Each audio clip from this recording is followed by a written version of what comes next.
everyone. This is Martin Zender, and I truly believe that in the future, these two shows, without my regular microphone, will become known as the shows with the crappy sound. And I apologize for that because I don't know what I'm doing. I'm lost. I could not bring my equipment here. I'm still in the place where I received a car from a gracious person. This person wishes to remain anonymous, which is why I'm at an undisclosed location for another day. But I will be with you in Florida from a disclosed location and an amusing location. I do believe you will be amused. But in the meantime, yes, these will be known as the shows without good sound because I'm working with a machine that I'm unfamiliar with. I have no equipment. I'm not sure how the sound's coming over. I can't hear it in my earphones. I'm just putting these on because I want to look like I have some semblance of auditory sophistication here when I know that I really don't.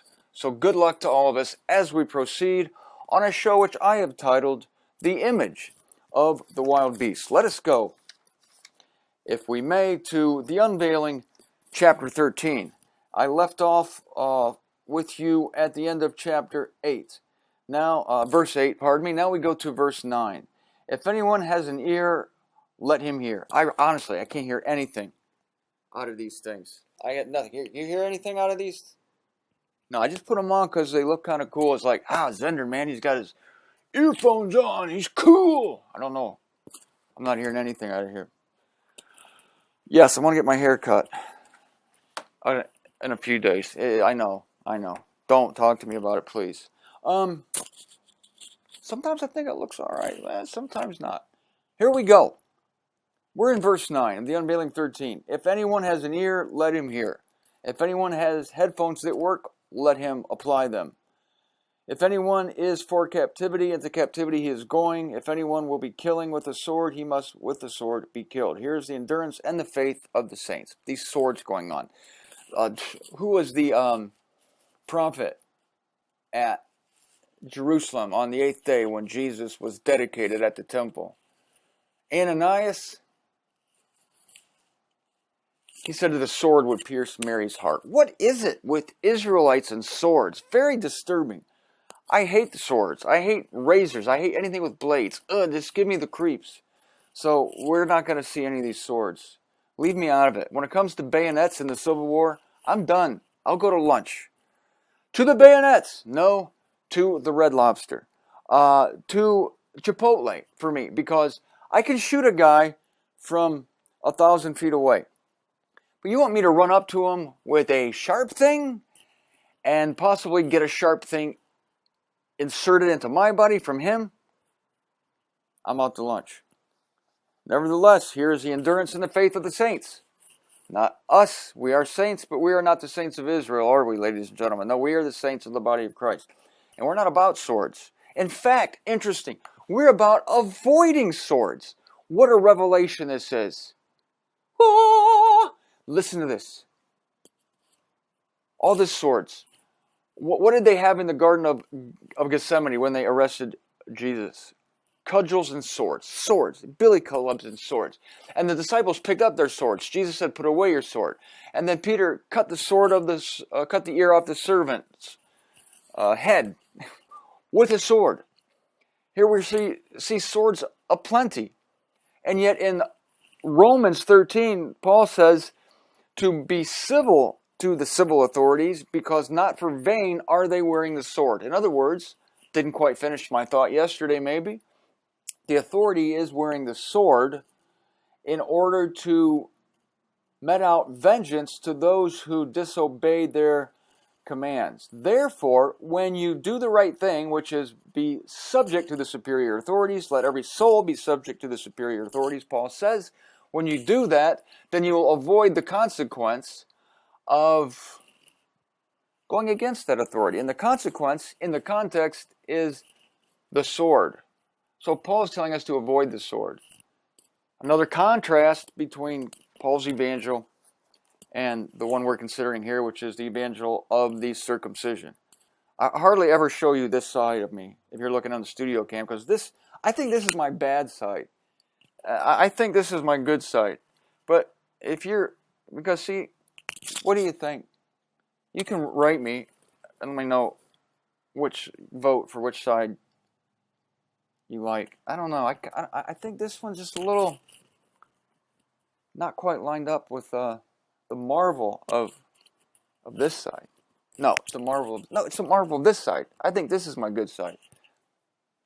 And I perceived another wild beast ascending out of the land. This is the second wild beast. This is the false prophet, later called. And it had 2 horns like a lambkin. Of course, like a lambkin. See? It didn't have 2 horns like Auntie Griselda or 2 horns like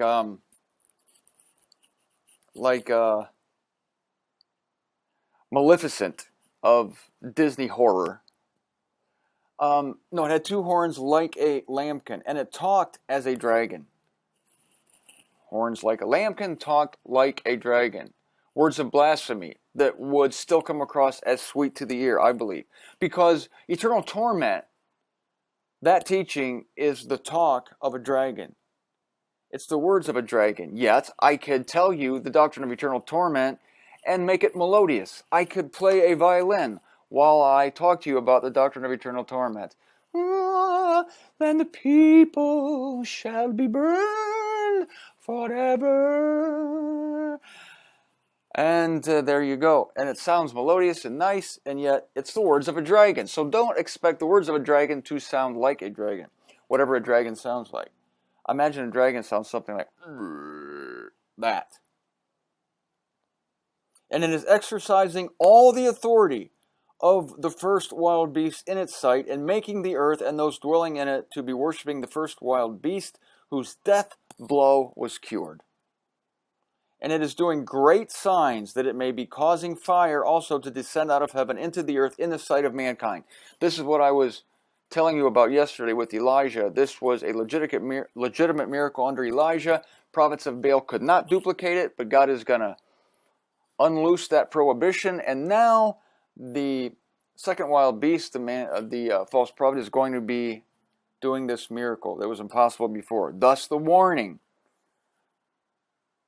to not be deceived. Thus the warning that even the elect would be deceived if it were possible. But it ain't possible if you're elect. This is the elect of Israel. We don't even have to worry about it because we're not going to be here. Doing great signs, and it is deceiving those dwelling on the earth naturally, because of the signs which were given it to do in the sight of the wild beast, saying to those dwelling on the earth to make an image to the wild beast, which has the blow of the sword and lives. Keep bringing that up, which has the sword of the blow of the sword. We got it. Keep bringing it up. Why? Because this is the premier miracle, the premier imitation.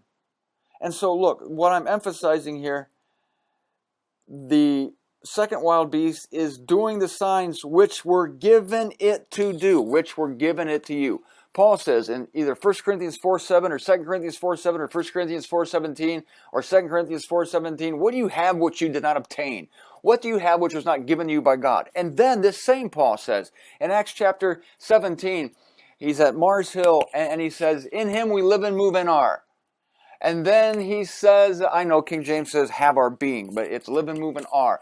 Then he also said, God gives to all life and breath and all. That's interesting. God gives to all life and breath and all. That's interesting because God is going to give life and breath to the image of the wild beast, a miracle conjured up by the false prophet, otherwise known as the second wild beast. God is going to do this. And to prove it, he didn't do it for the prophets of Baal, because Baal can't do it legitimately. They can't really bring fire down. It's all black arts. It's a trick, black magic, whatever you want to call it. Black lady played black magic till the sun comes home and fell. Bum, bum. That was Cher. She still looks good. Cher does. She has an amazing body. And how old is she? 60-something, 65? I know she's had a lot of work done, but hey, whatever it takes for old Cher. Let me see. Given to it to do in the sight of the wild beast, saying to those dwelling on the earth to make an image to the wild beast, which has the blow of the sword. Yeah.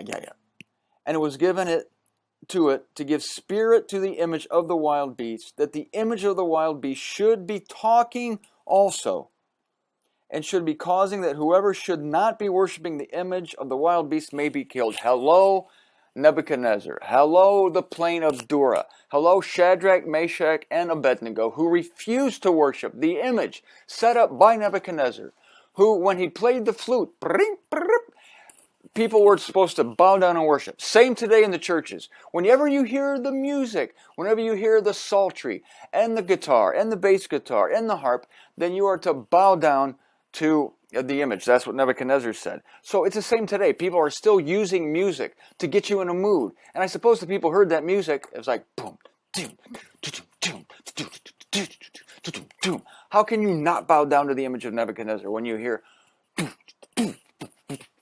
oh, man, that'd be rough for me. I would have to be held back by wild donkeys. So it's going to be the same here. There's going to be worship going on of the image, and people will happily do it. And it doesn't say that there is going to be music here involved, but the wild beast and the second wild beast will use every means to get this worship. These means, which will be used by the two beasts, is being used today by Christian churches. They're using everything that attracts the soul, whether it's music or whether it's scents or whether it's smelling things, nice things, or whether it's robes, outfits. Every device will be used that attracts the soul. What did Jesus say? What does he say to these people at this time? Whoever hates his soul and loses it for my sake will gain it. You have to hate your soul, because your soul is going to tell you that it's right. I could give that same advice to people today. You have to hate your soul when it comes to religion, because your soul is going to trick you. Even I, Martin Zender, was at a Catholic church, and it hit me that these people have soul worship down pat. They have the censers, and they wave them, and the holy aroma wafts through the church. And they have the raiments of the priest, and they have the stained glass, and they have the chanting, and it attracts the soul. And even I could see the appeal of it. I wasn't going under the trance. Oh no, my friends. But I understand the appeal to the soul. But here's the problem. They have to worship the wild beast. It's going to be talking. It'll probably be singing. And the second wild beast should be causing that whoever should not be worshiping the image of the wild beast may be killed. That's where it's going to get dicey and slicey. And it is causing all, small and great, and rich and poor, and free and slaves. This goes along with the sand of the sea. Didn't I say? The wild beast comes out of the sand of the sea. Now, and the interpretation of the water of the sea and the sand of the sea is that these are peoples and nations and languages. And now we're reading about causing all, small and great, rich and poor, free and slaves, that an emblem may be given to them. And they will take it, because this is everybody except a very small remnant that is not falling for it. And they're given an emblem. This is the famous, infamous mark of the beast on their right hand or on their forehead, and that no one may be able to buy or sell except the one having the emblem of the wild beast or its name or the number of its name. The emblem or the name or the number of its name. You have three choices here. I'm going to get into those three choices with you. Here is wisdom. Let him who has a mind. Do you have a mind? I have a mind. Therefore, let us calculate the number of the wild beast, for it is the number of humanity, and its number is 666. I will explain to you the number 666. The next time I talk to you, I will probably be in Florida. I'm not there now. And we will get into details of this image. We will get into details of the hideous nature of this miracle, because it's an imitation. And of course, we're going to wring like a chamois rag every detail out of here. The number of the beast, the image of the beast, and the worship of the wild beast. It's scary stuff, I know. It's frightening when you think that people are going to go through that. But Paul's evangel is a modern day ark that will rescue us out of the coming indignation.